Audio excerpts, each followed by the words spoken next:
हाँ जी। तो अभी फिर हम आपको इस वीडियो में बताते हैं कि मॉडल को आपने ट्रेन कैसे करना है। ठीक है। How to train the model. ठीक है जी। अब मॉडल को ट्रेन करने के लिए हम थोड़ा सा, मैं अगर आपको इसके एग्जांपल दे के बताऊं कि वो कहाँ गया भाई हमारा, तो गायब भी हो गया। अच्छा, थोड़ा सा मैं इसको वैसे मैं बता देता हूँ आपको कि वन नोट के ऊपर ना मैं आपको खोल के बताऊँ ताकि आपको अंदाज़ा हो जाए कि ट्रेन का मतलब क्या है। ठीक है। अब हमने मॉडल जो है ना वो बिल्ड तो कर दिया। ठीक है। हमने उसको बता दिया कि अच्छा यार, इतनी हमारे इमेजेस हैं। ठीक है, ये हमारी न्यूरल नेटवर्क की इतनी नोड्स हैं उसके ऊपर। ठीक है। और अब हमने इनपुट भी उसको दे दिया। ठीक है। और वो वेट्स वगैरह बाइसेस वगैरह लगा देगा। अब हमने थोड़ा सा उसको हमने बताना है कि तुमने करना क्या है। हमने उसको ये कहना है कि तुमने एक दफा कितने इमेज देने हैं, यानी कि बैच जो है, बैच साइज एक दफा कितने इमेज देते हैं। हम कहते हैं जी कि तुम 32 इमेज जो है ना वो एक दफा उसको दो। ठीक है। फिर हम उसको बोलते हैं कि इसको करने से पहले तुम जो है ना वो री शफल करो डेटा को ना, ताकि आपको बताए अगर डेटा इस फॉर्म में है तो इसको हमने रीशफल करना होता है। फिर हम उसको 32 से जितने भी इमेज दें उसको हम फीड हम करेंगे। फिर हमने इसको बताना है कि तुम्हारा ईपॉक्स जो है ना, ईपॉक्स नंबर कितना है, वो हम कहते हैं जी 5 है। ईपॉक्स का मतलब ये है कि आपको बताया ना कि जब आपका ये आउटपुट आता है तो हम बैक प्रोपगेशन करते हैं, तो ये जाएगा वापस, फिर एक वापस जाएगा। तो इसको एक लूप जब मुकम्मल करते हैं ना वो 1 ईपॉक्स उसको बोलते हैं, यानी कि एक दफा यहाँ गया। ठीक है। फिर हमने बैक प्रोपगेशन के लिए वापस आया तो ये 1 ईपॉक है ये। ठीक है। तो हमने इसको 5 दफा करना है ताकि हमारी एक्यूरेसी जो है ना वो बेहतर से बेहतर हो जाए। ठीक है। अब इसको मॉडल को जब हमने ट्रेन करने के लिए, मैं आपको कोड भी लिख कर देता हूँ, थोड़ा सा देखिएगा कि कोड के अंदर क्या होता है इसका। ये थोड़ा सा इसको मिनिमाइज कर दें।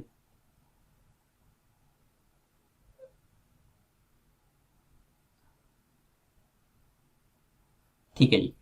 अब हमने इसके ऊपर जो कोड हमने इसको आपको बताया है वो मैं लिख कर दे देता हूँ ताकि आपको जो है ना इसका अंदाज़ा एक दफ़ा हो जाए। हमने सबसे पहले तो स्टार्ट करना है कि इसको बैच साइज हमने कहना क्या है। ठीक है। अब बैच साइज हम कहते हैं 32 है।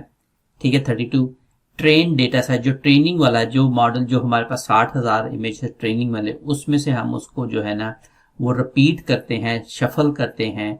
और बैच साइज हम उसका 32 रखते हैं, चूंकि हमने बैच साइज 32 कह दिया तो हम उसको 32 रखेंगे। ठीक है। फिर टेस्ट को भी हम उसी तरह ही करेंगे, और लेकिन पैट टेस्ट का भी बैच साइज हम तो 32 ही रखेंगे। ठीक है। तो ये अब आप जब आप करेंगे तो फिर आपने मॉडल को फिट भी करना है। आपको याद है कि जब हम लीनियर रिग्रेशन करते थे तो हम मॉडल को एक फिट भी करते थे किसी एक पैरामीटर के साथ। ठीक है। तो हमने मॉडल को फिट भी करना है, तो फिट के लिए हमने जो तरीका अपनाया है वो ये है कि मॉडल को फिट करना है, ट्रेनिंग सेट पे करना है। ईपॉक आपका 5 है। ईपॉक का मतलब यही है कि बैक एंड फोर्थ आपने एक इमेज को बैक एंड फोर्थ आपने 5 दफा जाना है। स्टेप पर ईपॉक्स जो है वो आपने डिफाइन करने हैं। Training number of training example जो है उसको आपने बैच साइज से डिवाइड करना है। अब ये वो सारी इंफॉर्मेशन है जो कि बेसिकली आपको आनी चाहिए। ठीक है। अब हम इसको अगर रन करते हैं तो आपने देखा कि इसने batch size run name and train data set is not found. अच्छा, इसको जो है ना वो अब थोड़ा सा मैं देखता हूँ कि ट्रेन डेटा सेट क्यों नहीं। जी, ये असल में हमने जो मॉडल को ट्रेन करना है वो हमने इमेजेस, ट्रेन लेबल्स, इपॉक्स 10 हमने रखा है, और फिटिंग इसकी जो करनी है वो भी हमने ट्रेन करनी है, और इपॉक्स 10 रखना है। तो मॉडल फिट और मॉडल ट्रेन, ठीक है, इसको हमने लेबल्स के साथ भी करना है। अब इसको रन करके देखते हैं कि आपने ये देखा कि मॉडल जो है वो 10 इपॉक्स वो ट्रेन होना शुरू हो गया। ठीक है, तो हमने बेसिकली यही किया है कि मॉडल को फिट किया है, ट्रेनिंग इमेजेस को हमने लिया जो कि ऊपर हमने डिफाइन किए हुए हैं, और ट्रेन लेबल को इस्तेमाल किया, और ईपॉक्स जो है वो हमने 10 रखा है इसके अंदर, यानी कि 10 टाइम वो बैक एंड फोर्थ वो जाता है।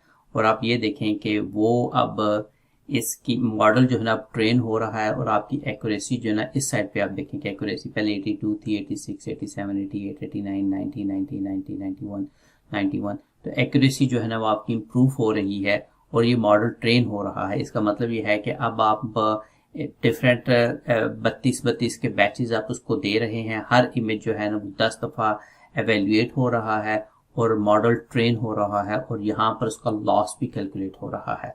लॉस आपको मैंने बताया था कि आउटपुट जो एक्चुअल है और प्रेडिक्टेड आउटपुट का जो डिफरेंस है, वो फिर ऑप्टिमाइज़र भी हमने इसके ऊपर लगाया हुआ है, और ऑप्टिमाइज़र जो है ना वो उसको क्या नाम है, साथ में हमने लॉस कैलकुलेट किया, ऑप्टिमाइज़र लगा के उसकी फिटिंग करता है। तो आप at the end of the day आपने देखा कि एक्यूरेसी आपकी 93% है, और लॉस आपका ना 1.7%, बहुत कम लॉस है, और 93% एक्यूरेसी। इसका मतलब ये है कि आप कोई इमेज देंगे तो वो इमेज 93% एक्यूरेसी के साथ आपको प्रिडिक्ट करके वो दे देगा। ठीक है जी। अच्छा, अब हमने इसकी मॉडल को जो है ना इसकी एवेल्युएट करना है, इसकी एक्यूरेसी को हमने एवेल्युएट करना है। ठीक है, इसको एक्यूरेसी को एवेल्युएट करने के लिए मैं आपको भी बताता हूं कि इस कोड हम क्या इस्तेमाल करें। अच्छा, एक्यूरेसी के लिए जो है ना ये कोड मैंने आपको बताया है कि इसका मतलब ये है कि आपने यहाँ पर हमने देखा कि मॉडल को हमने ट्रेन कर दिया, और मॉडल 93% जो था ना वो आपको सही बता रहा था, लेकिन अब हमने उसको टेस्ट भी करना है। टेस्ट का मतलब ये होता है कि वो जो आपके पास टेस्ट डेटा है उसको अब इस्तेमाल करना है। तो वो टेस्ट डेटा को हम यहाँ पर उसका ये हमने कोड लिखा है। हम ये कह रहे हैं कि मॉडल को कंपाइल जब हमने किया तो ऑप्टिमाइजर हमने एडम लगाया है। ठीक है, एक्यूरेसी का आपको पता है कि हमने क्या, ये पहले हम कर चुके हैं।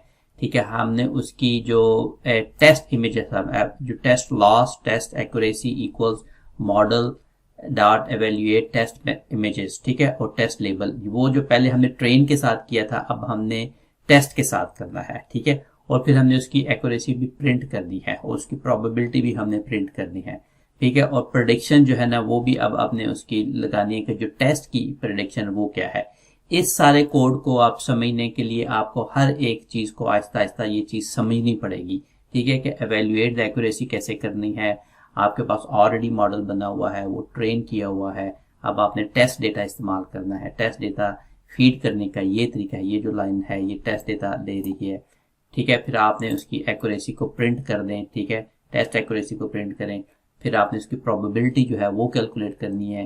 वो कैसे करनी है, वो यही है कि सिक्वेंशियल मॉडल है आपका, जो ये आप निकाल रहे हैं उसकी लाइब्रेरी यूज करेंगे केरॉस की, और उसने लेयर्स आपने जो लगाई हैं उसके ऊपर आप जाएंगे, फिर आपने सॉफ्ट मैक्स जो है ना वो इस्तेमाल करना है अपना फंक्शन, और इसी तरह आप प्रेडिक्शन करेंगे। और प्रेडिक्शन आप 1 या 2 या 3 या 4 जितने भी आप इमेज देंगे। अब इस इमेज को अगर मैं इस कोड में रन करूं तो आप देखिएगा कि सबसे पहले तो जो है ना वो ट्रेनिंग वाला हो रहा है। ठीक है, और उसकी एक्यूरेसी वगैरह वो सारी कंप्लीट हो रही है। ठीक है, और जैसे जैसे ये ट्रेनिंग इसकी एक्यूरेसी कंप्लीट होती जाएगी उसके बाद वो टेस्ट के डेटा को पकड़ेगा, फिर उसी टेस्ट को डेटा को पकड़ के तो वैलिडेट कर देगा ट्रेनिंग डेटा के साथ, और फिर आपको बताएगा कि इसकी कितने % इसकी एक्यूरेसी है ट्रेनिंग डेटा के ऊपर। तो ये थोड़ा सा टाइम लगता है। इसको मैं गूगल कोलैब पे चला रहा हूँ GPU इस्तेमाल करके। ये रिलेटिवली ये क्विक है। ठीक है, और इसलिए आपको ज़रा ये नज़र आ रहा है कि जवाब इसका जल्दी जल्दी से आ रहा है। आपने देखा कि एक्यूरेसी वो स्प्लिट कर रहा है, और इधर से वो लॉस वो बार बार आपको बता रहा है हर इपॉक के बाद। अब इपॉक के बाद आपको लॉस बता रहा है, आपको एक्यूरेसी बता रहा है, और ये उतनी देर तक करता रहेगा जितनी देर तक उसकी आइट्रेशन ख़त्म नहीं हो जाती है। और ये ऊपर हमने डिफाइन किया हुआ है कि उसने कितना आइट्रेशन, इसकी इपॉक हमने 10 डिफाइन की हुई है, और आइट्रेशन जो है ना वो आप देखें। अब ये टेस्ट एक्यूरेसी उसने की है 0.889, यानी कि जो ट्रेनिंग डेटा की हमारी एक्यूरेसी है वो 93% है, लेकिन जो मॉडल हमने उसको कहा कि अब टेस्ट करो, तो टेस्ट उसने 88% का, इसका मतलब कि एक्यूरेसी थोड़ी सी डाउन चली गई है। ठीक है, अब ये किसको कर रहा है, ये हमने दोबारा अगर रन करेंगे, दोबारा से ये फिट होगा तो शायद डिफरेंट इसकी एक्यूरेसी इसकी होगी। बहरहाल द बॉटम लाइन इज कि आपने मॉडल जो है वो एवेल्युएट कर लिया है, पहले आपने ट्रेन किया फिर उसको एवेल्युएट कर लिया। ट्रेनिंग की एक्यूरेसी 93% है और टेस्ट की एक्यूरेसी जो है वो 88% है। और टेस्ट एवेल्युएट करने के लिए जो कोड है वो मैंने आपको बता दिया है, लाइन बाय लाइन आपको मैंने एक्सप्लेन करने की कोशिश की है। आपको अगर डिटेल में देखना है तो इसकी हर लाइन को आप समझने के लिए, बेसिक तो आपको पता ही है, लेकिन आपको ये अंदाज़ा होगा कि कंपाइल का क्या मतलब है, इसका क्या मतलब है, लॉसेस का क्या मतलब है, क्रॉस एंट्रोपी का क्या मतलब है, वर्बोस का क्या मतलब है, सॉफ्ट मैक्स का क्या मतलब है, सीक्वेंशियल का क्या मतलब है, टी एफ डॉट केरॉस का क्या मतलब है। ये सारी वो चीज़ें हैं, आप गूगल करें, आपको लाइन बाय लाइन ये चीज़ें आपको सारी समझ आ जाएंगी।